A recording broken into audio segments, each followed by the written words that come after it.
that point is asking him, is my son dead? And he said, yes, I'm sorry. At this time, I'm on the floor. I asked him what happened. They didn't have all the details at that point. This is Philona Simmons, and that is the moment she found out her only son was gone. Her son was Amari Cook, a 26-year-old rapper from Vallejo, California, who everybody called EMAC. And on the night of July 14th, 2022, he was walking down a street in Richmond with his girlfriend when a man pulled up in a car. He stepped out with an AR-15 rifle and shot him dead right there on the pavement. But here's the thing that had everybody talking once this story got out. Before the police even made an arrest, the people closest to Amari started asking serious questions about the woman who was standing right next to him when it happened, and the things she did or did not do in the days that followed. I seen 30 shots right about the Glock. These ain't no props, homies got it locked and they on the spot. Here come the cops, toss the wop right here behind the shot. Here come the cops, toss the wop right here behind the shot. I seen 30 shots right about the Glock. These ain't no props. Amari Khalil Cook was born on February 16, 1996 in Vallejo, California, which is a city in the Bay Area that sits between Oakland and Sacramento and has its own identity completely separate from both. It is a smaller city, tight-knit in a lot of ways, and it shaped Amari from the beginning. His mother, Philona, raised him as her only child, and she moved with him between Vallejo and Oakland while he was young, before eventually coming back to Vallejo when he was around 16 years old. By every account she has ever given in public, Amari was not a street kid. He stayed close to home, kept a small group of people around him, and spent a lot of his time with his grandfather, who was one of the most important people in his life. He spent a lot of time with my parents. Him and my father was very, very, very close. They just did everything together. You know, they would go fishing. You know, he did like to, dib and dab and, maybe like some dominoes, something like that. But he wasn't like a street kid, so he didn't really run the street a whole lot. Kind of like an introvert, growing up like me. And I know that's weird, for a young man, but he liked to kind of stay to himself, not many friends. And, if you was his friend, like you was his friend. He did military school in 7th grade, played Pop Warner football for a few years, and then at 13, he found the thing that would become his whole life, rap. From that age forward, music was what he cared about more than anything else. Back to the house, found out it was so. You off the porch, don't be no hoe, you can get smoked. Already knowing if you don't, we tryna stay afloat. 4-4 in my coat, with some ammo. Prepared to blow, little homie keep the extendo. The block sweeping nose, me and my kinfolk. Niggas on the payroll, shoot when I hold the steel. Nah, nigga, this ain't Sugar Hill. Yeah, embrace this shit, I'm from the pits of hell. Yeah, embrace this shit, I'm from the pits of hell. Lost niggas for real, I ain't just paying like a full course. Come and take a ride on this late night drive. My 4-5, compact for undercover spies. Hoodie on masked up, out of sight, out of mind. Hoodie on masked up, out of sight, out of mind. Come and take a ride on this late night drive. My 4-5, compact, lost niggas for real. I ain't just paying like a full course meal. I told the steal, nah nigga, this ain't Sugar Hill. Yeah, embrace this shit, I'm from the pits of hell. Yeah, embrace this shit, I'm from the pits of hell. Lost niggas for real, I ain't just paying like a full course meal. I told the steal. By the time he was an adult, he was putting out music independently under the name Immaculate LGE, where the LGE stood for Lingo Gang Entertainment, which was his own label that he built himself. His sound came straight from Bay Area street life, and he was honest about the world he came from in every song he made. In his own video descriptions, he called himself the most blackballed artist in the Bay Area, meaning he felt the industry kept shutting him out no matter how hard he worked. And that frustration came through clearly in his music. He was not on a major label or famous outside of the underground scene in Northern California, but he was consistent, putting out tracks from around 2015 all the way through 2022 on platforms like YouTube, Spotify, and Apple Music. And he had a real following among people in Vallejo and the wider Bay Area who knew his name and respected what he was doing. Songs like Heart of the Slums and Suffer in Silence were not the kind of songs you write to sound cool. They were the kind of songs a person writes when they are pulling from something they actually lived through. He had no criminal record, no history in the streets, nothing tying his name to any beef or trouble before the night he died. How many kids did you have? Just one.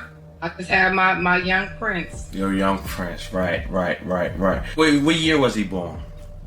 He was born in 1996. Okay. Actually, his birthday is next Thursday, so February 16th, 96. By the summer of 2022, Amari was in a relationship with a woman who lived in Richmond, California, about 20 minutes from where his mother lived in Vallejo. He had been introduced to his mother at Thanksgiving of 2021, so the relationship was still fairly new, less than a year old by the summer of 2022. Amari would spend time at her place in Richmond and then come home to Vallejo on Thursdays. Typical day. Long story short, Amari had a girlfriend. Okay. So a lot of time with this girlfriend. She actually lived in Richmond, California. Okay.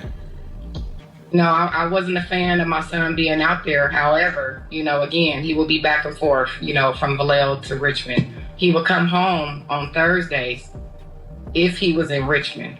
So this actually happened on a Thursday. Typical day, for me. Got up, went to work that day, came home. I get up real early in the morning, 5 a.m. So, once 4:30 roll around, I'm ready to unwind. Now, before we get to what happened to Amari on the night he died, we need to talk about the man who killed him, because his story is the kind that makes you question how somebody like this was even on the streets to begin with. His name was Bobby D. Dozier. He was 37 years old at the time, and he had been arrested on suspicion of murder 4 separate times before the night he pulled up on Amari.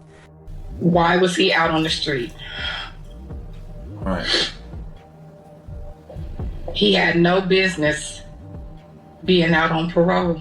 Right. 4 times. They say he has extensive ties to Richmond, police stated in a press release. The first time was back in 2005 when he was arrested on suspicion of murder in Richmond. Charges were never filed and he walked free. The second time was in 2007 when he was arrested for the killing of a 42-year-old named Oscar Alejandre, also in Richmond. That case actually went to court, but by the time the verdict came down in 2010, the murder charge had been reduced to manslaughter and Dozier was sentenced to 15 years. Combined with additional time for robbery, gun, and drug charges, he should have been locked away for a very long time. Instead, he was paroled in September of 2020, and his parole was fully discharged in September of 2021, which means he had been completely free for less than a year when Amari Cook was killed. And it gets worse than that, because roughly 3 weeks before the night he murdered Amari, Dozier crashed his car on Interstate 80, and the police who responded found a pistol with an extended magazine inside the vehicle. He was charged with felony gun possession right then and there, which means he had an active warrant out for his arrest by the time July 14, 2022 rolled around, and he was still walking the streets with an AR-15. The system failed Amari long before Dozier ever pulled up on him that night. On the night of July 14th, 2022, Amari and his girlfriend had been at her place in Richmond and decided to walk to the Little Caesars on San Pablo Avenue to pick up some pizza. It was around 10 at night. Her son was walking with his girlfriend, right? They was living in their house, right? And what you was told later on by the girlfriend was what? Why they was walking to the store? They were walking to get some pizza. Okay. Because she had cooked some salmon for dinner. She didn't like it. My son was a very finicky eater. Right. So she figured if she didn't like it, he wouldn't like it. So she said, well, babe, let's walk to get some pizza. How that sound to you?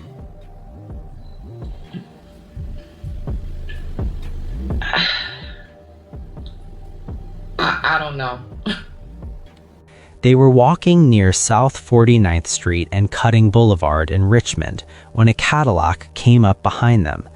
According to the investigation, the driver saw them, drove past, then made a U-turn and came back.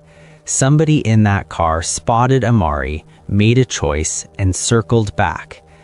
The driver, who would later be identified as Bobby D. Dozier, got out of the vehicle holding a short-barreled AR-15 style pistol, walked directly up to Amari and his girlfriend and asked one question: "Is you him?" When this guy decided he want to jump out the car, he walked directly up to my son and this young lady. And he asked my son, "Is you him?" And my son said, "Man, I don't know you." Just to make sure he asked your son, "Is you him?" Is you him? Okay. And my son said, "Man, I don't know you." I don't know you. At this point, he then pulled this AR-15 pistol out. And he asked my son again, "Is you him?" And my son said, Man, I don't know you." And leading up to this point, your son is not doing nothing but walking to the store with his alleged girlfriend, right? Yes. Amari told him he did not know him. The man pulled out the rifle and asked again. Amari told him again he did not know who he was. At that point, according to court records and what prosecutors later laid out at trial, Amari reached out and grabbed the barrel of the rifle with his hands, trying to take the weapon away from the man. For a moment, he had control of it. Dozier fought back, broke free from the grip, and as Amari turned and tried to run, Dozier opened fire and shot him in the chest and in the hand. Amari Cook fell to the ground on that street and never got up. As far as I know, when he asked my son the second time, "Is you him?" and he had the pistol pointed at my son told his girlfriend to take off running. So as she's running, she heard 2 gunshots. She come back. The guy had already jumped in the car and pulled off. And when she go back, my son is laying on the ground. And she said that she was trying to hide his legs because it was apparently some bushes right there. So she's trying to hide my son's legs just in case the dude came back. And that's it. That's when the police and, the shot spotters and everything picked up the gunshots. Shot spotters in the area picked up the gunfire and alerted police to the location. By the time first responders arrived, Dozier was already gone. Amari died at the scene. His mother, Philona, found out the next morning. She had been sleeping when detectives came knocking around 3 in the morning, assumed it was for a neighbor, and went back to sleep.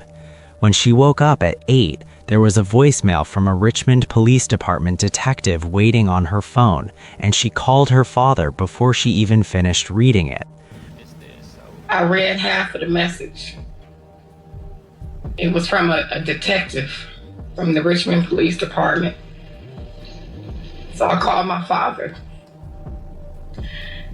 And I asked my dad, I said, "Dad, is Amari over there?" He said, no. I said, when the last time you talked to him? He said, yesterday. I said, Dad, something wrong. So I told him about the message. He said, well, you need to read all of it. So I got off the phone with my dad and I read the whole message. And I called my dad back. I said, Dad, you need to come here. My dad lived down the street from me. My dad got there. We called a detective back. And a few minutes before that, I called my god sister.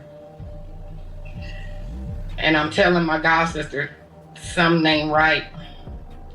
And she telling me, no, sis, no, maybe he got in trouble. When the detectives finally came to her house and sat down with her, the first thing she asked was whether her son was dead. They told her yes.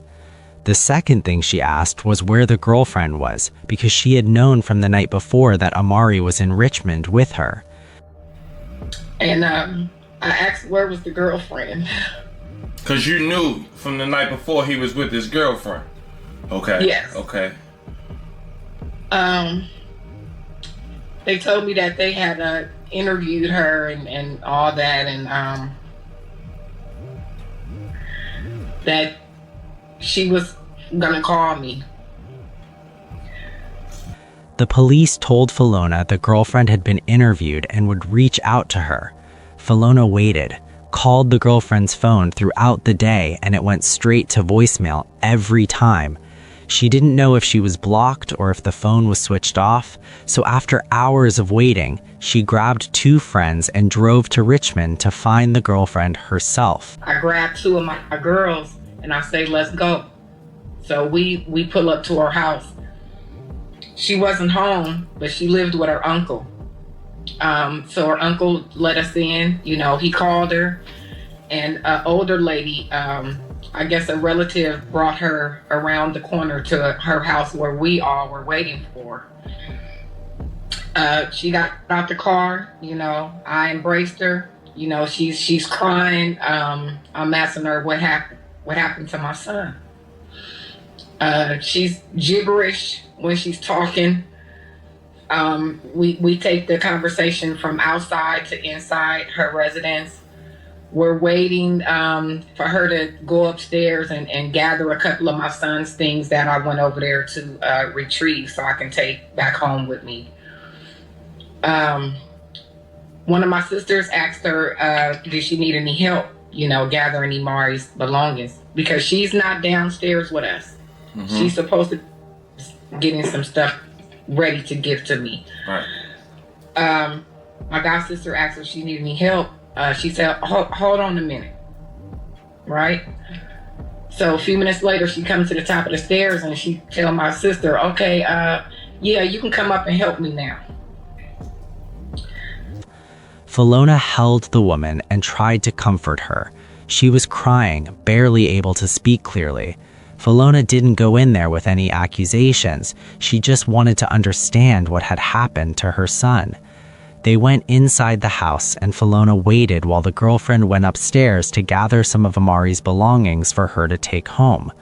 When one of Philona's sisters offered to go up and help, the girlfriend said to hold on and wait a minute before coming up. Philona noticed that. So hold on, before we even continue, I know you want to hurry up. I don't want to let you lose train of thought. What went through your head when you said, hold on, wait a minute? What was going through your head when she said that? That's strange, right? Why do we need to wait? Right. What is it that you need to remove from our view when we come upstairs? Right. Okay. Continue. I just want to make sure we was both thinking the same thing. Okay. Yeah.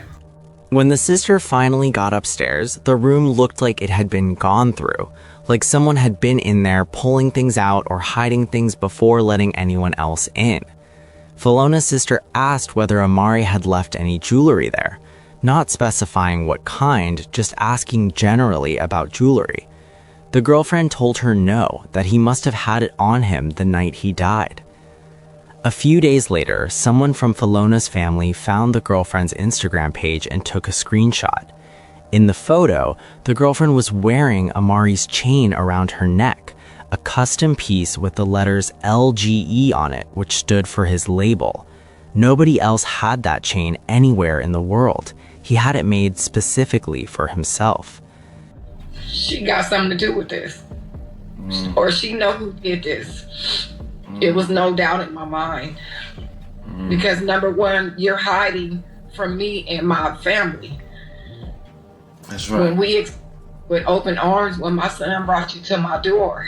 And up until this point, she still never elaborate on the details of the scene? No, not until a couple of days later. Okay. But I still haven't communicated with her.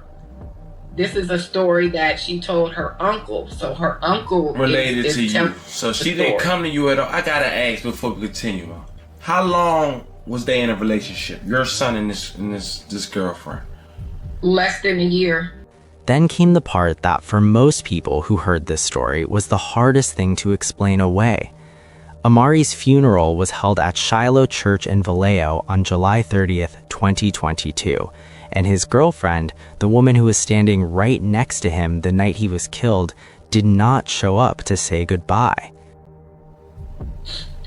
That is her. Yes. I still haven't spoken to this young lady. I haven't spoken to her since July 15th. Wow. She didn't show up to my son's service or anything. She didn't show up to the funeral? No. She was at Disneyland.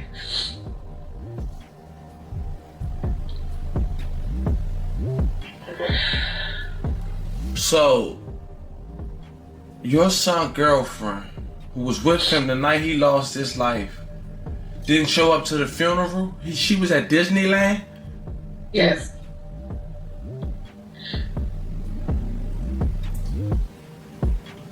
At this point, what's going through your head?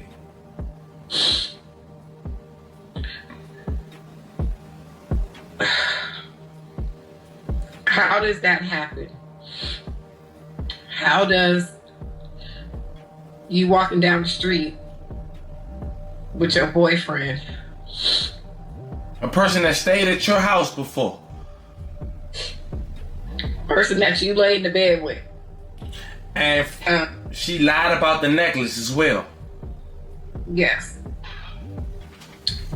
I couldn't help but to wonder if she knew who did this. Naturally, anybody would.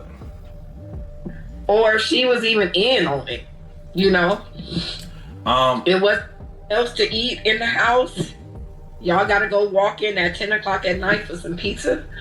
And that's what made me ask you that twice. Because something right there alone just was, you know, a picky eater, that's cool. But the fact you want to walk because you think he won't like it because you won't, it was a red flag, right? So how many red flags came in your head thus far? At least three so far. That's not showing up to the funeral. That's not speaking to you, giving you a detail. That's the necklace. Actually 4, and then you know you're at Disney. You're at Disneyland. Right? Or maybe 5, not even communicating with me or my mother or my father. Family, I got a feeling mostly everybody that's gonna see this gonna have those same questions. And it's gonna say those the same red flags they will have. But we're gonna continue.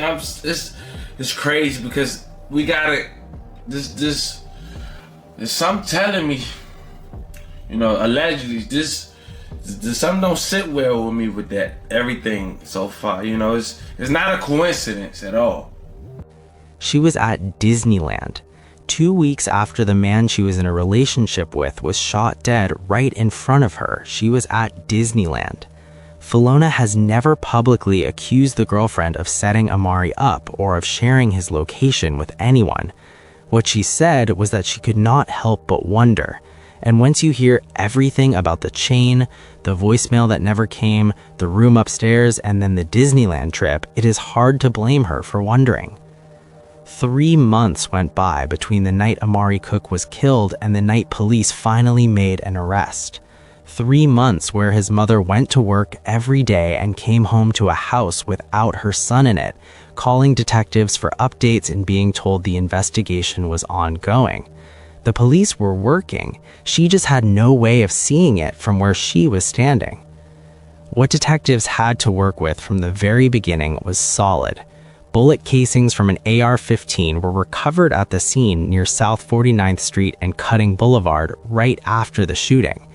Businesses in the area had security cameras that captured the entire sequence of events. The Cadillac coming up behind Amari and his girlfriend, Dozier stepping out of the vehicle with the rifle, the confrontation, the shooting, and then Dozier running back to the car and driving away. The footage gave investigators a clear description of the vehicle and everything that happened on that street. Then, Richmond police detectives worked with the San Pablo Police Department to run an extensive search through the Highway 4 license plate reader system, which is a network of cameras along the Highway 4 corridor in West Contra Costa County that automatically reads and records vehicle plates as they pass. That system tracked the Cadillac's movements through the area and connected it to its registered owner. Everything pointed back to one man. On October 19, 2022, Richmond PD SWAT served a search warrant at a house on the 1300 block of Palm Avenue in Martinez, California. Bobby D. Dozier was inside. When officers searched the house, they found 2 firearms, the short-barreled AR-15 pistol and a semi-automatic handgun that had been fitted with an illegal switch to make it fire like a fully automatic weapon. The Contra Costa County Crime Lab then ran ballistic tests on the AR-15 and confirmed it was a definitive match to the casings that were collected from the street the night Amari was killed. The gun in Dozier's house was the exact gun used to take Amari's life. Investigators also connected a phone registered under the name Freddy Krueger to Dozier, adding another layer to the evidence chain. The day after the arrest, on October 20th, 2022, the Contra Costa County District Attorney filed charges, 1 count of first-degree murder and multiple firearm violations. Dozier pleaded not guilty and said he wanted a trial. For Filona, the time between the arrest and the actual trial was its own kind of pain. She attended every hearing she could and made sure the courtroom was filled with people who loved Amari, because she wanted everyone in that room to understand exactly who they were talking about. She stepped out during the girlfriend's testimony and again during the coroner's testimony, because hearing the details of how her son died read aloud in a courtroom was more than she was willing to sit through. On March 27, 2025, the jury found Bobby D. Dozier guilty of first-degree murder, along with 3 separate gun possession charges, one of which was for owning an assault weapon. Prosecutors walked the jury through the full sequence. Dozier circled back in his Cadillac, stepped out with a rifle, confronted a man he may not have even been looking for, and when that man grabbed the barrel of the weapon trying to survive, Dozier pulled free and shot him in the back as he ran. The DA's office noted the whole thing may have started because Dozier had the wrong person entirely. That the question, "Is you him?" may have meant that Amari Cook, a rapper from Vallejo who had no beef with anyone in Richmond, got killed because somebody mistook him for somebody else. Sentencing happened in late July of 2025, and Filona Simmons stood up in that courtroom and said what she needed to say.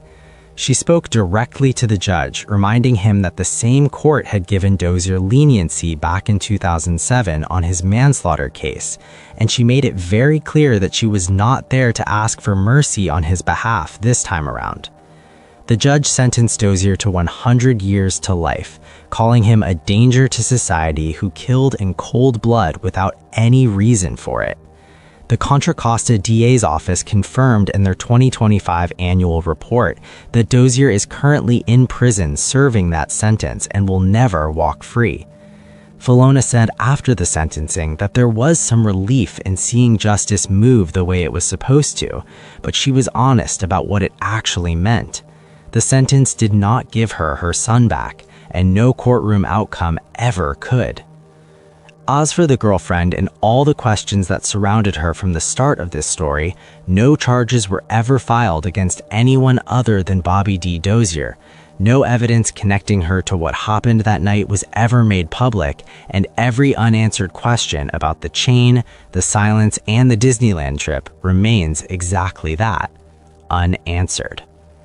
With all the information that you know now, do you think the girlfriend set him up? Let me know in the comments section. In the monsters, cross up the lingo and I bet we turn into monsters. In the bottom, everybody keep 'em a chopper. Still sinning but worship the Holy Father. Cross up the lingo. Nah, stop in the field, we had a long day. Brody gon' lay shit down and probably beat the case. With them high power rifles like he hunting game.